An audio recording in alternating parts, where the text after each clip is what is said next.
Hi friends, Monday evening night டின்னருக்கு தோசை பண்ணலான்னு சொல்லி முடிவு பண்ணியாச்சுங்க. என்ன சட்னி பண்ணலான்னு யோசிச்சுட்டு இருக்கிறப்ப தான் ஹஸ்பண்ட் ஒர்க் முடிச்சுட்டு வரப்போ மல்லித்தலை வாங்கிட்டு வந்திருந்தாங்க. அதை வச்சு தான் சட்னி பண்ணியிருந்தேன். ஃபஸ்ட்டு இந்த மல்லித்தலை சட்னி பண்ணுறதுக்கு ஒரு கடாயில் கொஞ்சமாக ஆயில் ஆட் பண்ணிவிட்டு 10 சின்ன வெங்காயம், 2 பல் பூண்டு, ஒரு சின்ன சைஸ் இஞ்சி, 4 காஞ்ச மிளகாய், கொஞ்சமாக கருவேப்பிலை, ஒரு மீடியம் சைஸ் தக்காளி, சின்ன நெல்லிக்காய் சைஸ் புளி இதெல்லாம் சேர்த்து நல்லா வதங்கினதுக்கப்புறமா 1/4 ஸ்பூன் மல்லி, 1/4 ஸ்பூன் சீரகம் சேர்த்து வதக்கிக்கோங்க. அதுக்கப்புறம் நம்ம கட் பண்ணி வச்சுருக்க மல்லித்தலை சேர்த்து நல்லா சுருண்டு வதங்கினதுக்கப்புறமா இது கூடவே 2 கைப்பிடி தேங்காய் வந்து சேர்த்துக்கோங்க. தேங்காவோட ஈரப்பதம் போகிற அளவுக்கு நல்லா வதங்கினதுக்கப்புறமா அதை எடுத்து ஃபேன் கடி வச்சு நல்லா ஆற வச்சுக்கோங்க.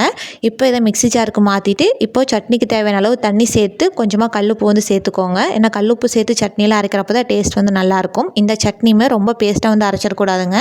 கொஞ்சம் கொரகொரப்பாக இருக்கிற மாதிரி பார்த்துக்கோங்க. அப்போ தான் சாப்பிட்றதுக்கு வந்து நல்லாயிருக்கும். இது இட்லி, தோசை, ஒயிட் ரைஸ் எல்லாத்துக்குமே பக்காவான காம்பினேஷனாக இருக்கும். கண்டிப்பாக நீங்களும் ட்ரை பண்ணி பாருங்கள். ஓகே ஃப்ரெண்ட்ஸ், உங்களுக்கு இந்த வீடியோ பிடிச்சிருந்தா சேனலை சப்ஸ்கிரைப் பண்ணி சப்போர்ட் பண்ணுங்கள்.